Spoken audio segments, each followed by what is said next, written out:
আসসালামু আলাইকুম। আমার চ্যানেলে আপনাদের সকলকে স্বাগত।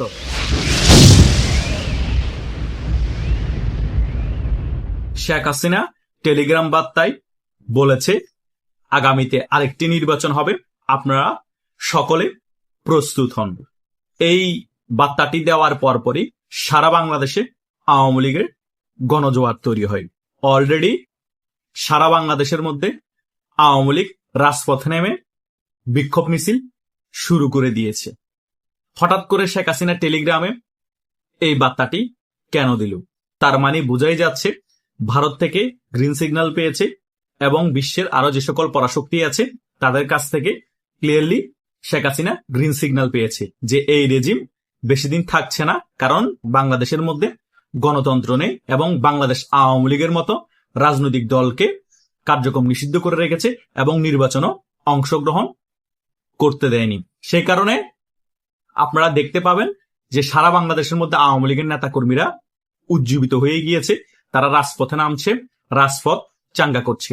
হঠাৎ করে যে কোনো একদিন হয়তোবা আওয়ামী লীগ থেকে অফিসিয়ালি ভাবে ঘোষণা আসতে পারে আমাদের রাজপথ দখল করতে হবে, শেখ হাসিনাকে বাংলাদেশে ফিরিয়ে আনতে হবে এবং আরেকটি নির্বাচনের প্রস্তুতি নিতে হবে। আর শেখ হাসিনা এটাও ক্লিয়ারলি বলে দিয়েছেন আরেকটি যে নির্বাচন হবে সেই নির্বাচনের মধ্যে আওয়ামী লীগ জয়লাভ করবে এবং সরকার গঠন করবে।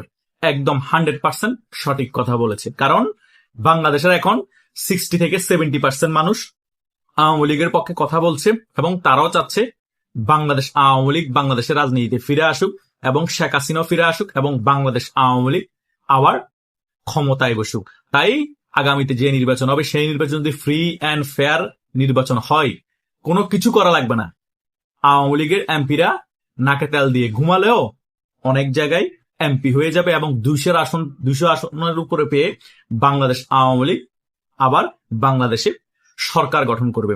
আজ যদি বাংলাদেশ আওয়ামী লীগকে সামনেও নির্বাচনে অংশগ্রহণ করার সুযোগ না দেয়া হয় এবং কার্যক্রম যে নিষিদ্ধ দেওয়া আছে সেটাও তুলে নেওয়া না হয়, আরো বেশি দমন নিপীড়ন বাড়িয়ে দেয়া হয়, তাহলে বাংলাদেশ আওয়ামী লীগ 1971 সালের মতো আরেকটি গেরিলা যুদ্ধের জন্য প্রস্তুতি নিবে। কিচ্ছু করার নাই।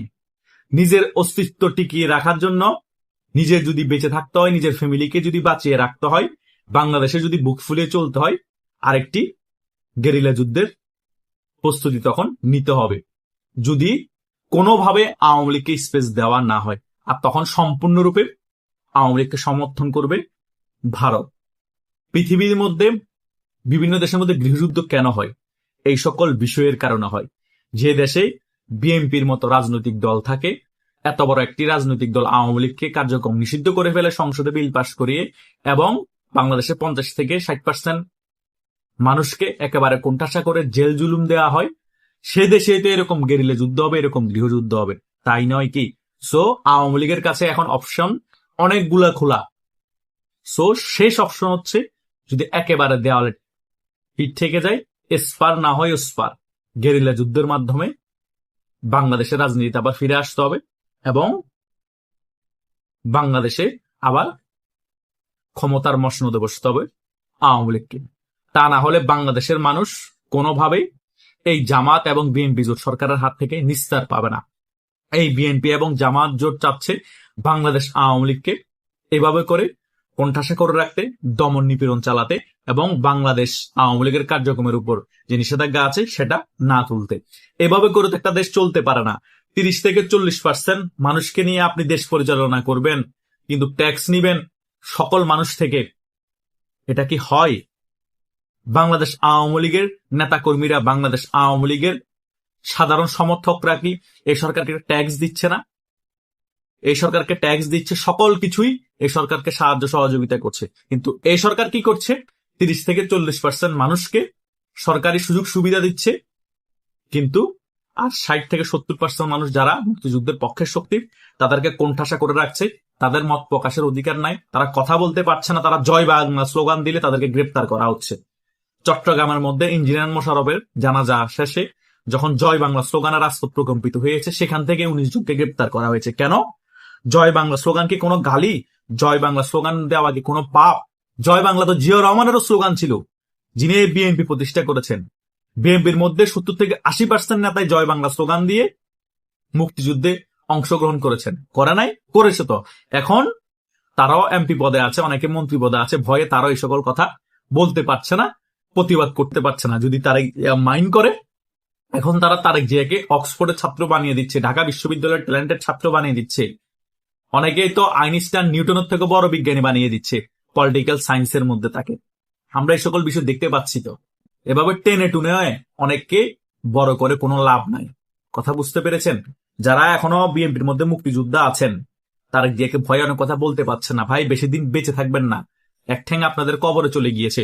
সত্য কথা বলে বীরের মতো বেঁচে থাকেন, এমপিতে হয়ে গিয়েছেন। মানুষের ভালোবাসা পাবেন মরে যাওয়ার পর। তা না হলে কারিনা কাইসারের মতো পরিস্থিতি হবে, লাল বদর কারিনা কাইসারের মতো। কথা বুঝতে পেরেছেন? বাংলাদেশের মানুষ সে মারা যাওয়ার পর থুতু দিচ্ছে, তাকে নিয়ে হাস্যরস করছে। কেন করছে জানেন? সে একজন মেয়ে হয়ে শেখ হাসিনার বাসভবন থেকে জিনিসপত্র চুরি করেছে। শেখ হাসিনার মতো একজন বৃদ্ধ মানুষকে নিয়ে উল্টাপাল্টা কথা বলেছে। আজকে তার মৃত্যুতে বাংলাদেশের মানুষ শোক প্রকাশের জায়গায় হাস্যরস করছে, ঘৃণা দেখাচ্ছে। কেন? এটা তার প্রাপ্য ছিল। সে বলতো দিল্লি না ঢাকা। ঠিকই, ঢাকাতে সে মরতে পারে নাই, দিল্লিতে চিকিৎসা নিতে গিয়েছে, ভারতে চিকিৎসা নিতে গিয়েছে, সে দিল্লিতে গিয়েই মারা গিয়েছে। এটা হচ্ছে বাস্তবতা। আল্লাহ এদেরকে দিয়ে নিদর্শন রেখে যাচ্ছেন যে তোমরা অতি বাড়াবাড়ি করিও না। অতি বাড়াবাড়ির পরিণাম এই কারিনা কাইসারদের মতো হয়। সো আরো যারা লাল বদর আছেন, যারা অন্তবাস নিয়ে মজা করেছিলেন, তাদেরও এর থেকে ভয়াবহ পরিণতি হবে। মারা যাওয়ার পর বাংলাদেশের কোনো মানুষ আফসোস করবে না, কারণ এই জামাতে শিখিয়ে দিয়েছিল যে আওয়ামী লীগের কেউ মারা গেলে কিভাবে আলহামদুলিল্লাহ বলতে হয়। আমরা সেটা দেখেছি, কিভাবে কবর থেকে লাশ তুলে পুড়িয়ে ফেলতে হয়। এই 6 মাস 1 বছর আগে আমরা দেখেছি ভণ্ডপীর বলে একজনের লাশ কবর থেকে তুলিয়ে পুড়িয়ে ফেলেছিল। সো সকল কিছু এই জামাত ইসলামী আমাদেরকে শিখিয়ে দিয়েছে। বিএনপির অনেক নেতা কর্মীও এইভাবে আমাদেরকে অনেক কিছু শিখিয়ে দিয়েছে। সো সে পরিমাণে বাংলাদেশ আওয়ামী লীগের নেতা কর্মীরা কিছুই করে নাই। বাংলাদেশের সাধারণ জনগণই এই কারিনা কাইসারের মৃত্যুতে হাস্যরস করছে, আলহামদুলিল্লাহ বলছে। বুঝতে পেরেছেন? জামাত ইসলামীর শিখানো পথ ভালো ছিল না বলেই বাংলাদেশের মধ্যে কেউ মরলে এখন এই সকল বিষয় হয়। তারা একটা ইসলামিক দল হওয়ার পরও ভালো কিছু বাংলাদেশের মানুষকে শিখাতে পারে না। যত নেগেটিভ কিছু আছে তাদের হাত ধরে বাংলাদেশ এসেছে। দেখেন 5 আগস্টের পরে কিভাবে মব করতে হয় বাংলাদেশে, তার জামাত ইসলামী বিএনপি শিখিয়ে দিয়েছে। কিভাবে ধানমন্ডি 32 ভাঙতে হয় সেগুলো শিখিয়ে দিয়েছে। কিভাবে জাতির জনক বঙ্গবন্ধুকে অপমান করতে হয়, ফাদার অফ নেশনকে অপমান করতে হয়, সেটাও তারা শিখিয়ে দিয়ে গিয়েছে। পৃথিবীর কোন দেশে তাদের ফাদার অফ নেশনকে এভাবে অপমান করা হয়নি। একমাত্র এই পাকিস্তানি বীর্য জামাত ইসলামের হাত ধরে, বিএনপির কিছু নেতা কর্মীর হাত ধরে এই জাতির জনক বঙ্গবন্ধু শেখ মুজিবুর রহমানকে অপমান করা হয়েছে এবং ধানমন্ডি 32 গুড়িয়ে দেওয়া হয়েছে। সো সকল কিছুই কিন্তু ইতিহাসে লেখা হয়ে গিয়েছে। আগামীতে আওয়ামী লীগ যখন ক্ষমতায় আসবে, শুধু জবাব দেওয়ার পালা। আওয়ামী লীগ 100% আগামীতে ক্ষমতায় আসবে এবং আগের থেকেও 10 গুণ শক্তি নিয়ে, দাপট নিয়েই বাংলাদেশ পরিচালনা করবে। কিন্তু এই সকল রাজাকার নাতিপুতিরা বাংলাদেশ থেকে বিলীন হয়ে যাবে, এটা লিখে রাখে। ধন্যবাদ সকল।